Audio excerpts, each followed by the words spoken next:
Voilà, donc normalement, vous devriez voir la présentation. Si ce n'est pas le cas, faites un petit coucou dans le chat. Moi, je vais plus voir le chat là, pendant quelques temps. Donc voilà, bah, écoutez, bienvenue. Bon, ça va effectivement durer 1 heure en totalité, ce live.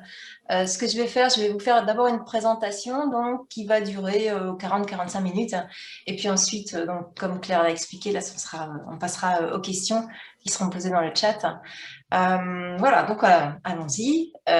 Donc la méthode Lance, donc c'est une méthode pour adapter l'entreprise. Alors les PME et les ETI, les entreprises de taille intermédiaire, donc ça nous fait de environ 50 jusqu'à environ 5000 personnes, aux enjeux du changement climatique. Alors, c'est quoi adapter l'entreprise aux enjeux du changement climatique? C'est tenir compte de deux choses finalement. La première chose, c'est les entreprises comme les citoyens, comme tout un chacun, est censé contribuer à l'atténuation, à la réduction des émissions de gaz à effet de serre.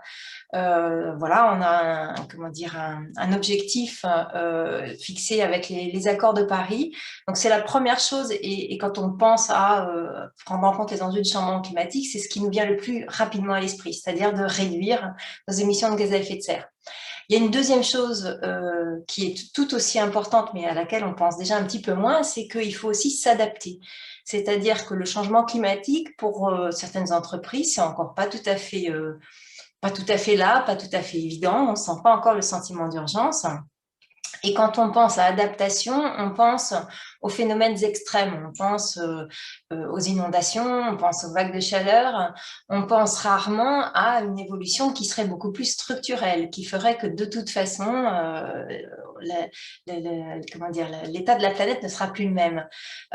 Et ça, il y a des secteurs d'activité quand même qui en sont vraiment beaucoup plus conscients. Je pense par exemple au monde viticole, par exemple, pour lequel le climat a tellement d'importance et il est évident que des montées en température vont les affecter. Et ça, ils en sont vraiment conscients. Il y a aussi simplement hein, le tourisme et en particulier tout ce qui concerne la montagne, en particulier la montagne l'hiver. Donc, il est clair que le changement climatique est déjà là et dans certains sujets, dans certains secteurs. Donc voilà, donc ce que je vais essayer de voir avec cette présentation, c'est pour qui et pourquoi cette méthode est conçue, a été faite. Alors d'abord, une autre question, donc pour d'abord me présenter. Quelquefois, je me présente comme une écolo-urgentiste. J'ai toujours eu le climat, enfin en tous les cas plus ou moins, enfin l'écologie dans mon ADN. Et puis, il y a 3-4 ans, je me suis vraiment rendu compte de l'urgence, comme beaucoup de personnes l'ont fait, un peu en se prenant une claque, en se disant, mince, je ne m'étais pas rendu compte à quel point il faut vraiment tenir compte du changement climatique rapidement, parce que c'est vraiment un problème très prégnant. Attendez, parce que je bouge un petit peu mes petites vignettes pour pouvoir voir correctement ma présentation. Voilà. Et donc, j'ai commencé à faire ce que beaucoup de gens font, à savoir adapter mon quotidien pour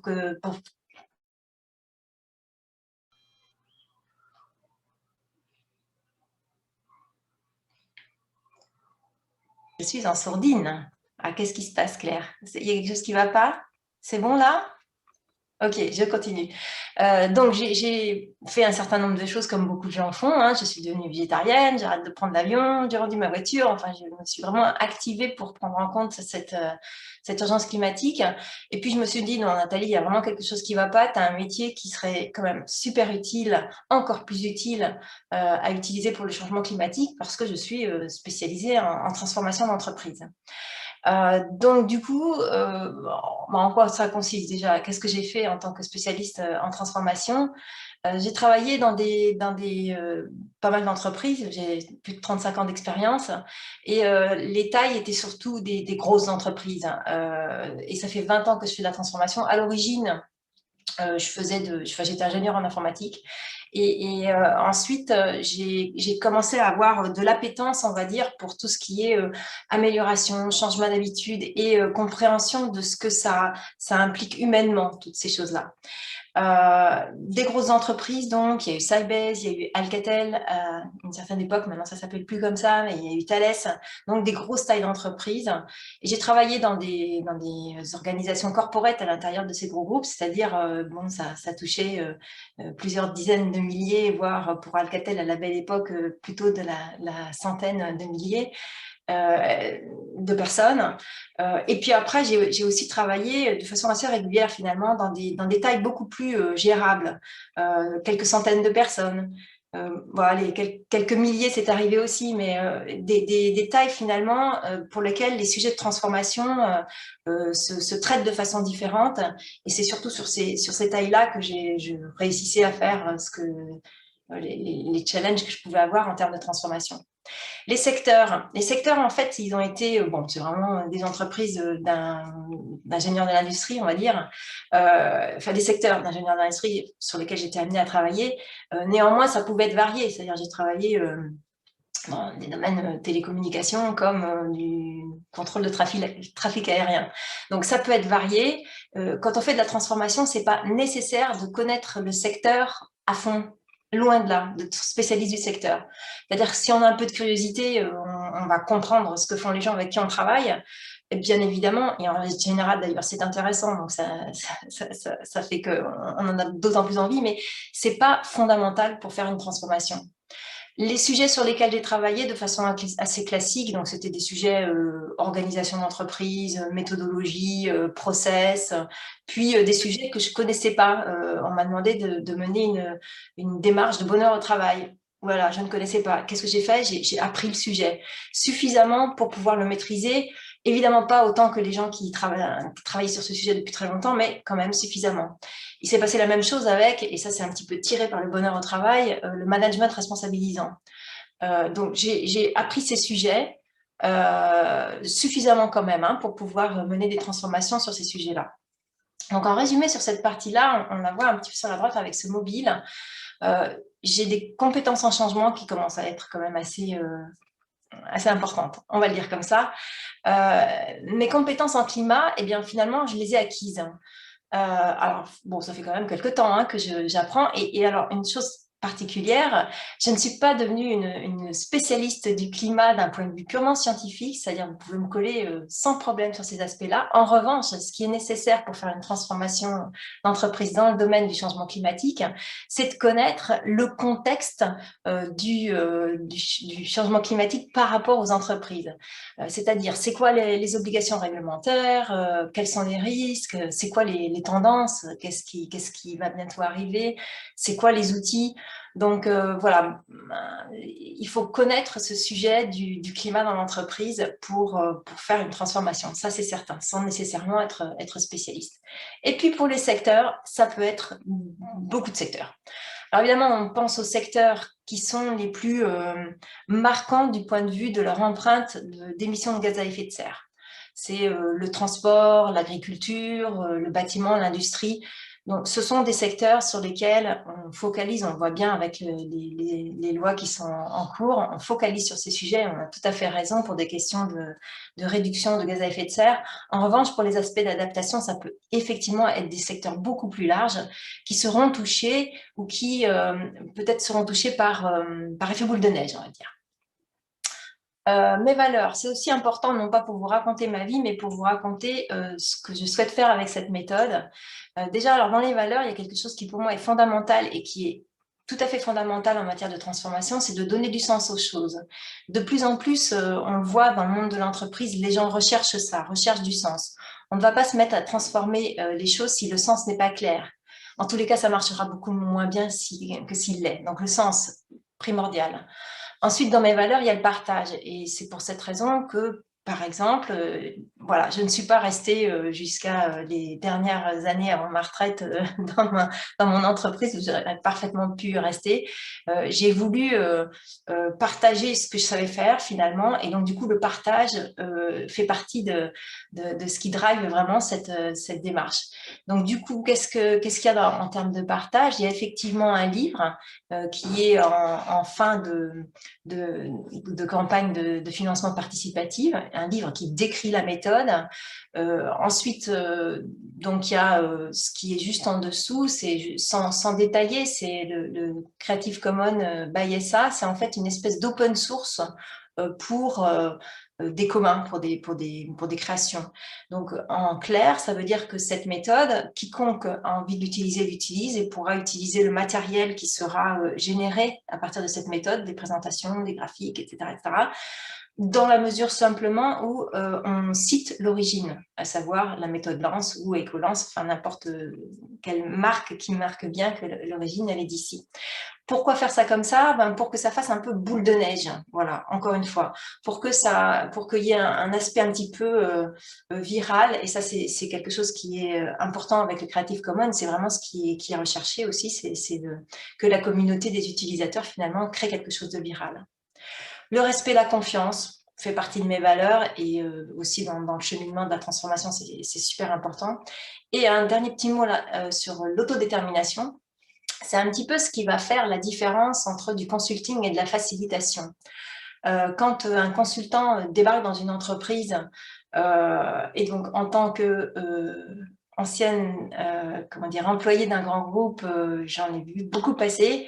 Quand un consultant arrive en disant voilà, c'est le diagnostic et vous devriez faire ça, ça, ça et ça, on a toujours un petit peu des difficultés, et on peut avoir aussi des difficultés d'acceptation de changement quand il est décidé de cette façon-là.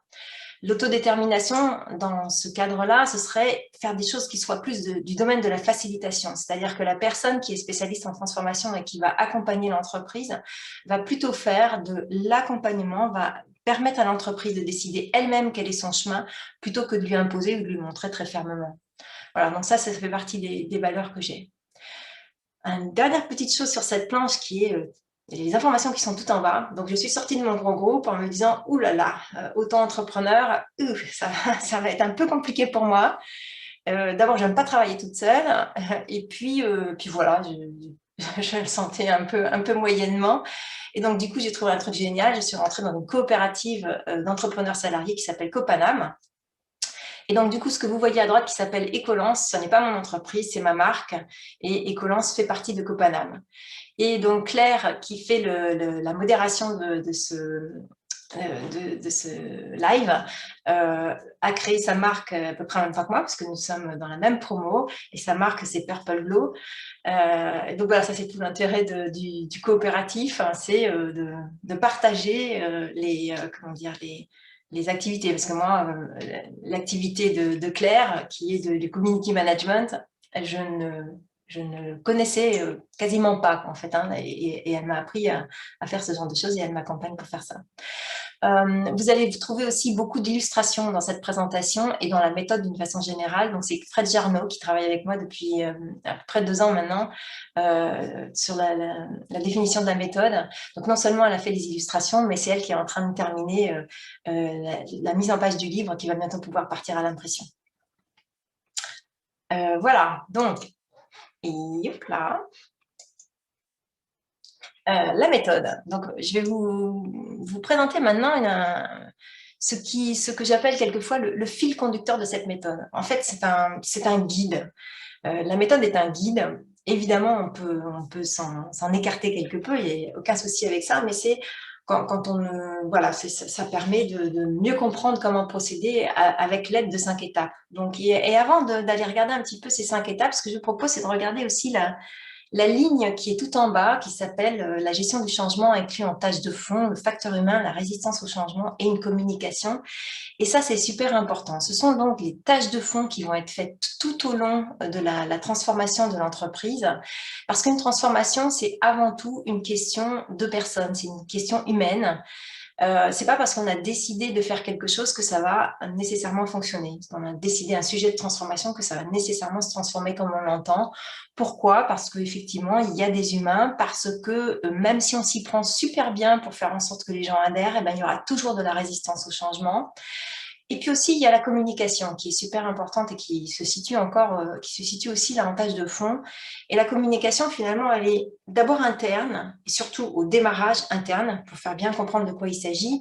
Et dans le domaine du changement climatique, en deuxième temps, donc dans la partie plus communication externe, telle qu'on l'imagine habituellement, il va y avoir des choses qui vont être du ressort, par exemple, de la valorisation. On parle en RSE de valorisation des démarches qui vont peut-être se traduire par un label ou ce type de choses. Donc, voilà, donc ça fait partie des tâches de fond. On va regarder maintenant un petit peu les 5 étapes. La première, c'est une étape d'observation. Ça n'est pas une étape de diagnostic. Quelquefois, quand on arrive dans une entreprise ou quand on reçoit quelqu'un qui arrive dans une entreprise, il nous propose en premier lieu un diagnostic.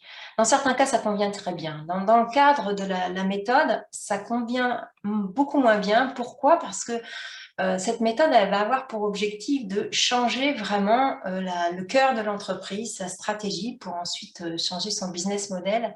Et si on commence par faire un diagnostic sur quelque chose qui va probablement pas mal changer, c'est peut-être pas le meilleur moment pour le faire. C'est pas le meilleur moment pour faire un diagnostic. Donc, en fait, cette première phase est plutôt une phase, alors, donc, du coup, d'observation. Et qu'est-ce qu'on fait pendant cette phase d'observation? La personne qui est en charge d'accompagner l'entreprise dans son cheminement va comprendre l'entreprise, s'immerger dans l'entreprise, comprendre ses activités, comprendre ses clients, ses fournisseurs, évidemment sa structuration interne, ses produits, ses services, tout ce que l'entreprise peut faire. Ça, ce sont des informations assez factuelles. Et puis, elle va essayer de comprendre quelle est la culture de l'entreprise.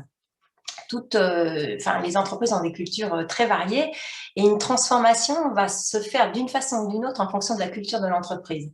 Alors, qu'est-ce qu'on entend par là? On va peut-être entendre par là, est-ce que c'est une entreprise qui est là, ancrée avec ses habitudes depuis très longtemps, ou bien est-ce que c'est une entreprise qui est beaucoup plus récente et qui va bouger plus facilement? Est-ce que c'est une entreprise qui a été créée par l'achat de différentes sociétés, auquel cas on va peut-être pouvoir trouver des clans à l'intérieur. Enfin, il y a beaucoup de choses qui peuvent constituer la culture d'une entreprise.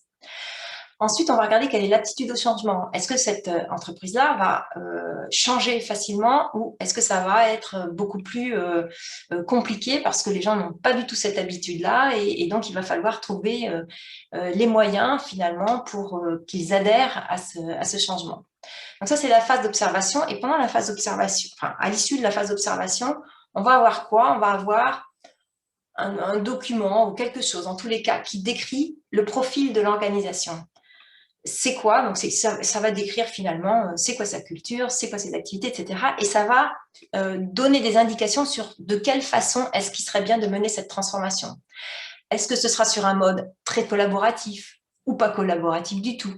Est-ce qu'on va être plutôt dans le directif ou dans le souple? Donc, comment est-ce que l'on va pouvoir gérer cette transformation? À l'issue aussi de la phase d'observation, on aura déterminé ce qu'on appelle en RSE les parties prenantes. Donc, les parties prenantes en RSE, de façon assez classique, ça va être quoi? Ça va être les personnes à l'intérieur de l'entreprise et les personnes qui sont à l'interface de l'entreprise. L'interface, ne voulant pas dire géographiquement proche, mais l'interface, les clients, les fournisseurs, les différentes parties prenantes qu'on identifie de façon naturelle dans les démarches RSE. Et on verra qu'on va pouvoir même compléter un petit peu ces parties prenantes. Donc ça, c'est intéressant parce que c'est vraiment une bonne façon de faire parce que ça va permettre de délimiter finalement le système, le périmètre de la transformation. La deuxième phase, ensuite, s'appelle l'étape d'ouverture. Et ça, c'est une étape qui est juste fondamentale pour pouvoir avoir une vision long terme de la transformation. Dans cette étape d'ouverture, qu'est-ce qu'on va faire? On va ouvrir son horizon, on va aller explorer. Alors, si on est par exemple dans le secteur du transport, on va aller imaginer ce que pourrait être le transport dans 10 ans, pourquoi pas 20 ans, jusqu'à dans 30 ans. Enfin, imaginer vraiment un avenir quitte à ce que ce soit très lointain, juste pour voir la direction. On va aussi mieux comprendre ce que c'est que le changement climatique, simplement. Comme il y a Jean-Marc Jancovici qui dit souvent que les entreprises ne savent pas suffisamment les faits, c'est-à-dire la science, qui nous amène à penser qu'il faut vraiment faire quelque chose urgemment pour le climat. Donc, mieux comprendre ça. Alors, ça peut être d'une façon assez classique, mais ça peut être aussi simplement, par exemple, en allant faire une fresque du climat, qui est un des outils. Donc, dans cette phase d'ouverture, on va donc, je dirais, ouvrir ses chakras et pas uniquement dans son propre secteur. Si on reprend le secteur du transport, on peut imaginer techniquement ce que va devenir le transport, mais aussi on est obligé finalement d'imaginer les choses qui tournent autour. Comment est-ce qu'on imagine que les gens, enfin que l'habitat, par exemple, sera dans 10 ans, 20 ans, 30 ans? Du coup, quels seront les types de mobilité, quels seront les modes de vie. Donc, essayez d'aller voir plus loin que là où on en est aujourd'hui pour pouvoir avoir une stratégie qui porte loin. Voilà. Ça, c'est l'idée de l'étape d'ouverture. Et alors, elle a un avantage non négligeable, en plus d'ouvrir pour pouvoir avoir une bonne stratégie. Cette étape d'ouverture va intégrer, va créer ce sentiment d'urgence à changer. Pourquoi est-ce que nous ne changeons pas suffisamment vite par rapport au climat? C'est que ce sentiment de l'urgence, on ne ressent pas encore suffisamment. Et on peut là faire le parallèle avec ce qui s'est passé, ce qui se passe avec la Covid, mais surtout ce qui s'est passé il y a un an et la façon dont les entreprises ont réagi à la crise sanitaire. Tout d'un coup, les entreprises étaient mais vraiment ont pris en charge et en compte cette urgence et se sont adaptés pour faire un certain nombre de choses très rapidement. Le problème avec le climat, c'est qu'on ne se rend pas compte de cette urgence. On ne se rend pas compte suffisamment parce qu'on ne le sent pas là. Et cette phase d'ouverture permet de créer ce sentiment d'urgence et donc du coup permet d'anticiper suffisamment la prise en compte le changement de la stratégie et de faire en sorte que les gens adhèrent à ce changement. L'étape de la stratégie, c'est la troisième étape, c'est l'étape cœur finalement. C'est là où on va réellement réfléchir à une stratégie renouvelée pour l'entreprise. Tout comme la phase d'ouverture, on peut avoir plus ou moins de personnes qui vont participer à cette étape de la stratégie. Ça va dépendre alors, du style de l'entreprise, simplement aussi de la disponibilité des gens. Hein. On n'a peut-être pas la possibilité de faire participer tout le monde. Mais quand même, il faut avoir bien en conscience que quand on fait participer les bonnes personnes et peut-être même le plus de personnes possible à ce genre de transformation, le moins on aura de résistance au changement par la suite. Donc, et le plus on aura d'avis variés sur le sujet. Donc, c'est vraiment important de bien déterminer quelles seront les personnes qui pourront participer à ce renouveau de la stratégie. Cette étape-là, en fait, elle se fait en 3 sous-étapes d'une certaine façon. La première, c'est une étape de co-création. Et là, il y a énormément d'outils qui permettent de faire ça, c'est-à-dire qu'on a du terreau avec cette phase d'ouverture où on a vraiment ouvert son horizon. Et on a tous les gens qui vont participer à ce renouveau de la stratégie. Et tous ensemble, avec des outils d'intelligence collective, on va essayer de faire émerger quelque chose qui tienne la route pour l'entreprise et qui soit réellement une bonne adaptation et qui permette aussi, si possible, de réduire les émissions de gaz à effet de serre. Première chose, donc, de la co-création. Je parlais de 3 sous-étapes. La deuxième sous-étape, c'est l'étude de faisabilité. On ne va pas se mettre à imaginer quelque chose d'infaisable, de risqué, inatteignable d'un point de vue financier, donc faisabilité. Et puis aussi, il faut déjà essayer d'évaluer avec des outils, on peut faire ce genre de choses. De quelle façon est-ce qu'on réduirait réellement l'impact gaz à effet de serre ou on s'adapterait correctement par rapport à ce qui pourra se passer dans l'avenir au changement climatique. Et la troisième sous-partie, troisième sous-étape, c'est une étape de planification. On commence à planifier le projet de transformation.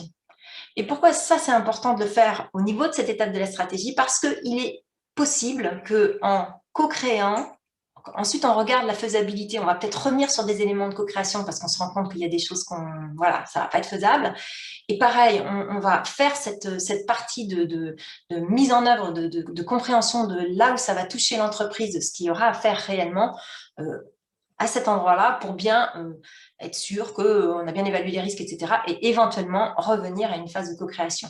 Donc voilà, donc là on est vraiment en train on n'est pas en train de déterminer quelque chose de vite fait, bien fait, on est vraiment dans quelque chose de bien réfléchi et de faisable, on va dire. Ensuite, il y a le mode projet.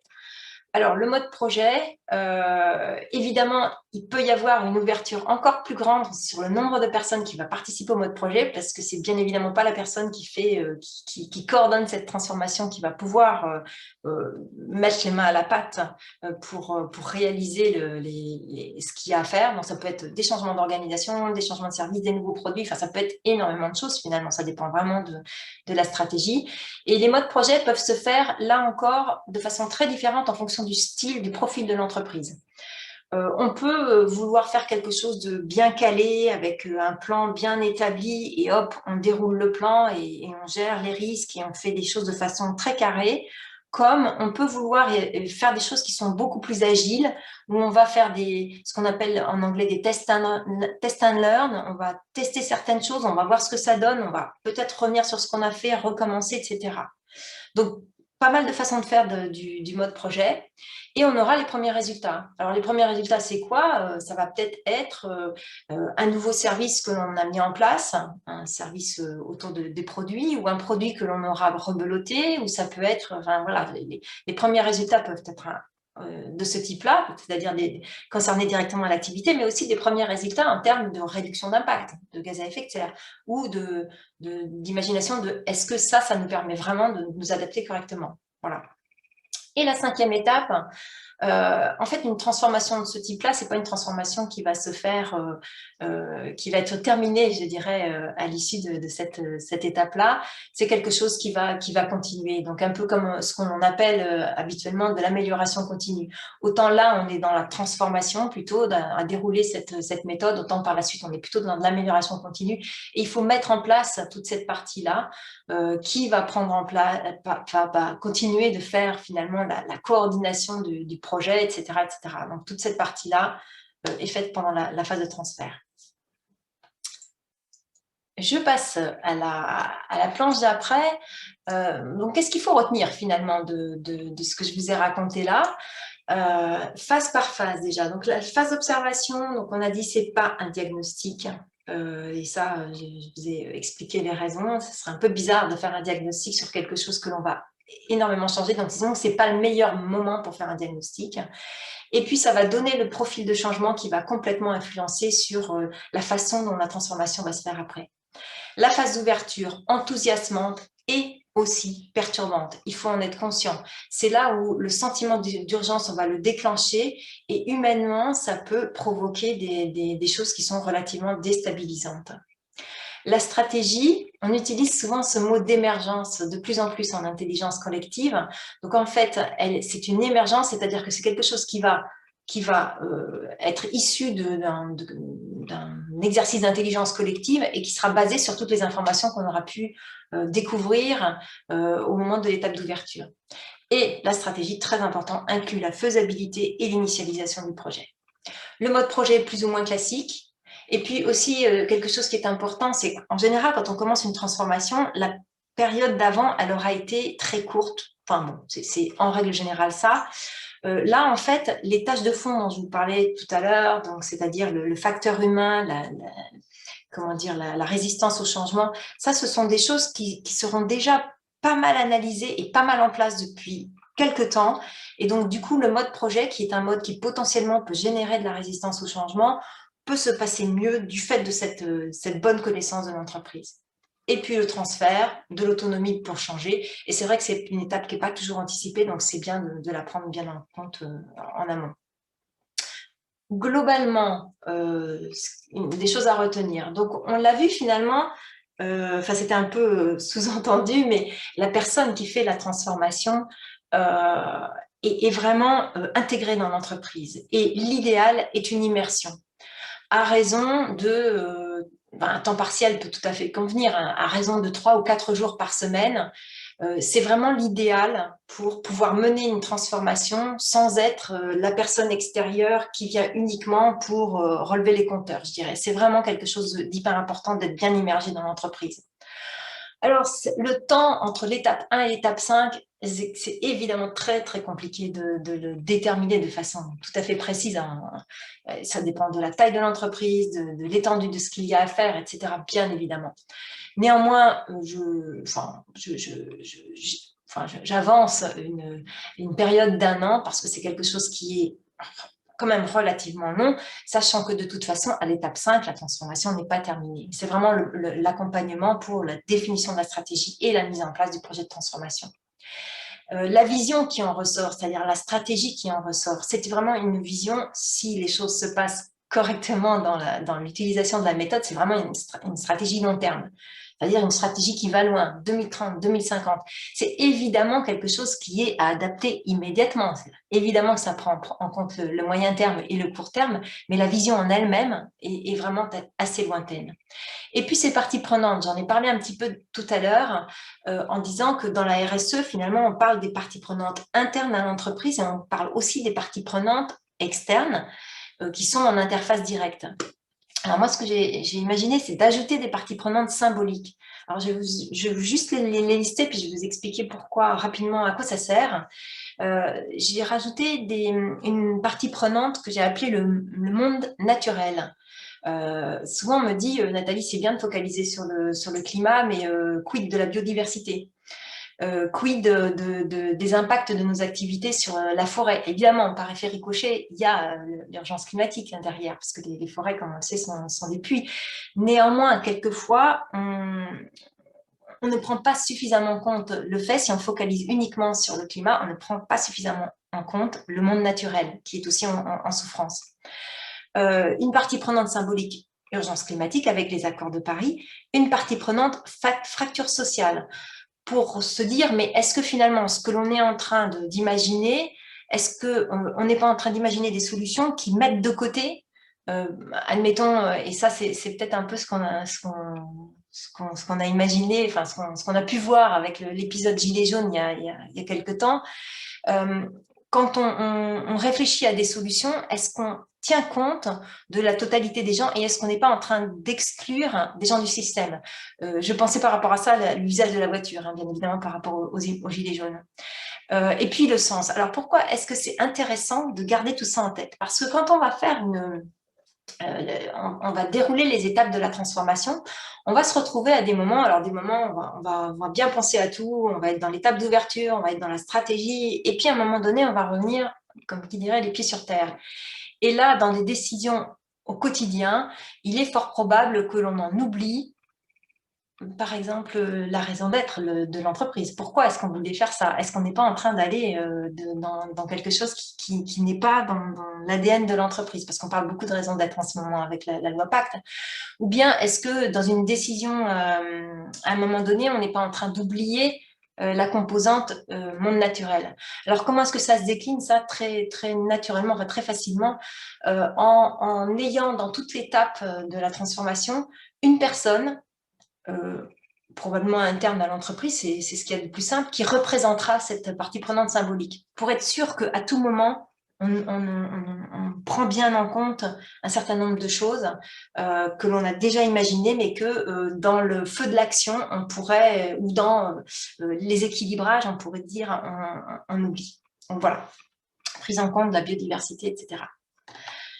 Alors, la méthode, elle a donc ce fil conducteur et elle a une grosse boîte à outils. Donc, moi, j'aime beaucoup cette illustration de la boîte à outils. C'est une boîte à outils qui contient 183 outils qui aident finalement les personnes qui sont plus climat vont trouver un tas d'informations changement, les personnes qui sont plus changement vont trouver un tas d'informations climat, et les personnes qui sont plus changement d'ailleurs, enfin les consultants qui sont plus changement vont trouver des informations qu'ils ne connaissaient pas, parce que de toute façon c'est un sujet qui est vraiment très vaste. Donc 2/3 des outils sont de la gestion du changement, 1/3 des changements climatiques. Ces outils sont présentés sous forme de mini-fiches avec une description courte pour comprendre son intérêt, mais aussi l'utilité dans la méthode. à quoi ça va servir dans la méthode. Et puis des liens et des références, parce que l'idée n'était vraiment pas de décrire chaque outil de façon détaillée. L'origine de cette boîte à outils, elle est excessivement variée. Vous en verrez quelques-uns dans la planche juste après. Les fondements de la méthode quand même, et donc il y a pas mal d'outils qui viennent de ça, c'est la théorie U, la pensée systémique, qui est très importante dans le changement climatique, et l'organisation apprenante. Et puis il y a certains outils que moi j'ai créés pour l'occasion. Donc, je ne vais pas détailler là de trop, mais en fait, vous voyez, il y a un classement dans cette boîte à outils, et ça, c'est pour aider vraiment les personnes qui utiliseront le livre à retrouver les outils qui vont bien. Alors, avec cette planche-là, en fait, j'ai absolument pas l'intention de vous la détailler. C'est juste que ce sont donc des outils qui sont dans la méthode, et je suis quasi persuadée que vous regardez et hop, il y a quelque chose qui va attirer votre regard en vous disant « Ah oui, ça, je connais, ah oui, d'accord, je vois le type de choses que l'on peut trouver dans ce bouquin ». Donc, en gros, il y a avec la petite map monde, ce sont plutôt des outils qui sont liés au changement climatique. Et puis, les autres outils sont plutôt liés à la gestion du changement. Et les quelques illustrations que je vous ai mises là, il y en a deux, si vous les reconnaissez, qui sont des outils plus de changement climatique, et puis des autres plutôt de gestion de changement. Voilà, je ne vais pas détailler ça parce que ça serait beaucoup trop long. Alors, j'avais deux questions au début. La méthode Lance, pour qui et pourquoi? Alors, pour qui? Déjà, c'est plutôt pour des PME et des ETI qui sont déjà décidés, dont il y a quelques personnes qui sont décidées, bien évidemment pas l'ensemble de l'entreprise, sinon ce serait assez simple d'ailleurs, mais bon, c'est assez peu probable. Donc, quelques personnes sont déjà décidées. Et puis, tout secteur potentiellement peut utiliser cette méthode. Alors, pour qui, c'est aussi et surtout, en ce qui concerne l'usage quotidien de la méthode, on va dire, au jour le jour, des consultants. Alors, soit des consultants climat ou changement. Les consultants RSE, finalement, ce sont des consultants qui sont peut-être qui ont de toute façon des compétences changement la plupart du temps, et qui ont un morceau de compétences climat, et qui ont en plus les compétences sociétales. Mais disons que je mets les personnes qui sont des consultants RSE dans cet ensemble-là de types de consultants. Alors, pour des consultants climat, par exemple, des gens qui font des bilans carbone pour les aider dans la partie gestion du changement s'ils souhaitent beaucoup plus accompagner les transformations d'entreprise. Et puis, pour les consultants changement qui n'ont pas l'habitude de faire des changements vis-à-vis du climat, de la prise en compte des enjeux du changement climatique. Donc, il y a évidemment pas mal de choses qui sont ajoutées dans cette méthode vis-à-vis du changement. Ce que je compte faire, donc, je suis en train de préparer la mise en place d'une communauté d'utilisateurs de la méthode. Cette communauté, elle a pour objectif de partager, de partager les bénéfices, et surtout aussi de s'entraider, de voir quelles sont les difficultés à l'usage de la méthode. Et aussi, l'usage de la méthode peut nécessiter à un moment donné de faire appel à quelqu'un en plus, et juste pour une petite période, donc d'avoir finalement des experts en fait, hein, qui sont au sein de la communauté ou à côté, à qui on peut faire appel assez rapidement. Le livre, bien évidemment, qui est un outil en fait, hein, pour les consultants. Et puis une formation que je suis en train de commencer à décrire. Alors, pourquoi faire? Dans un premier temps, déjà, c'est vrai, on pense à l'atténuation, c'est-à-dire à la réduction des gaz à effet de serre, et puis ensuite à l'adaptation, parce que le changement climatique est là ou vraiment proche, pour créer le sentiment d'urgence et pour changer la stratégie. Et donc, pour finir, avant de vous laisser la place pour les questions, donc quelques prochaines étapes. Donc, le livre, il est en prévente jusqu'au 22 mars hein, sur Ulule. Et puis, les livres, ils vont être envoyés soit sous format papier ou e-book en fonction de ce que les gens ont demandé pour le début avril. La communauté, je suis en train de la préparer et je vais faire une phase de lancement, et je donnerai le calendrier des formations au moment du lancement de la communauté. Pour ce qui est des prestations, normalement tout est prêt. Moi, je suis capable de faire des prestations d'usage de la méthode Lance. Et puis, bien évidemment, toutes les personnes qui vont faire partie de la communauté pourront faire de même, et même toute autre personne qui n'a pas envie de faire partie de la communauté, de toute façon. J'ai une communication aussi, enfin, en termes de communication, je vais faire une présentation au Pro Durable le 31 mars.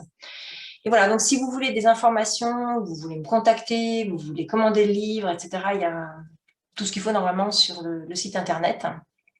Et donc voilà, je vous remercie de m'avoir écouté. Et puis, donc, je vais passer la parole à Claire pour les questions. Merci. Pour l'instant, nous avons 2 questions. La première question, c'est celle de Dominique Dupuis qui demande: est-ce que vous pensez qu'on peut mener une transformation dans un mode non collaboratif? Alors, déjà, c'est vrai que la notion de collaboratif est quand même relativement floue. Hein, c'est-à-dire, c'est plus ou moins... je dirais que c'est pas dans l'air du temps, mais moi, j'ai vu pas mal d'exemples où je peux dire qu'effectivement, des transformations ont été faites sans mode collaboratif. Alors, donc, c'est toujours possible. Mais alors, je dirais que c'est vraiment pas dans l'air du temps. Je dirais qu'avec avec cette méthode, je crois qu'il y a des choses qui vont être nécessaires pour l'avenir avec cette perspective de changement climatique et qu'il serait bon de faire adopter quelque peu l'entreprise. C'est-à-dire, même si ce n'est pas dans son ADN de faire du collaboratif, ce serait quand même bien de commencer à en faire un petit peu, mais avec le dosage qui va bien pour l'entreprise, parce que dans l'avenir, on en aura de plus en plus besoin. Je ne sais pas si ça répond suffisamment, mais... Et on a une question de Renaud de Riche qui demande à qui s'adresse le livrable de la phase d'observation? À tout le monde, à la direction, au conseil d'administration? Ça, c'est excellente question aussi. Deuxième excellente question. Alors, il est fabriqué effectivement par la personne qui est en charge et évidemment présenté et amendé aux personnes qui vont représenter finalement la gouvernance de la transformation. À un moment donné, il va falloir définir de quelle façon l'entité souhaite avoir son programme de gouvernance pour la transformation. Et donc, ces gens-là devront alors d'abord regarder si effectivement le profil correspond et pour faire le lien d'ailleurs avec la question de Dominique juste avant, admettons qu'une personne ait un profil, enfin une entité, pardon, ait un profil un peu pas très collaboratif justement. La personne qui propose comment dire, un chemin de transformation va peut-être pouvoir suggérer de faire un tout petit peu plus de collaboratif qu'habituellement. Et là, ça demande effectivement l'approbation de alors on peut appeler ça un comité de pilotage, un comité de direction. J'ai aussi proposé dans la méthode des choses un petit peu plus novatrices comme les Change Labs ou des choses comme ça qui permettent de faire de la transformation de façon un peu plus novatrice. Mais néanmoins, effectivement, dès le démarrage, il faut qu'il y ait un accord sur ce profil. Ça, c'est pas quelque chose qui reste la tâche de fond de la personne qui fait la transformation et qui ne va pas aller communiquer ces informations. C'est pas possible, ça, effectivement. On a également un petit mot de Julien Fortel qui dit: merci pour ta présentation. Vois-tu la formation comme un prérequis à l'usage de la méthode versus les risques de mésusage? Alors, pas du tout. Enfin, non, versus, j'ai répondu pas du tout à la première alternative. Alors, je pense qu'il y a des gens qui sont déjà bien spécialistes en transformation et qui ne connaissent pas nécessairement le climat et pour lesquels la méthode devrait être intéressante. Moi-même, hein, je dois dire, si il y a quelque temps, on m'avait proposé un livre comme ça, je l'aurais regardé avec beaucoup de curiosité parce que je pense qu'il n'y a pas deux façons de faire les transformations. Donc, de toute façon, c'est intéressant. Donc, du coup, ces personnes-là, à mon avis, la lecture du livre, c'est suffisant. Après, ça, c'est le principe des Creative Commons, un peu des Creative Commons, pardon. Il ne faut pas en faire un usage qui serait complètement détourné. Et si quelqu'un utilise la méthode d'une façon qui n'est pas dans l'état d'esprit au minimum de la méthode, ben, c'est dommage. Mais ce sera dommage aussi pour mon approche. Je fais le pari de la confiance Et voilà. Alors, par rapport à la formation, non, la formation, elle n'est pas obligatoire non plus.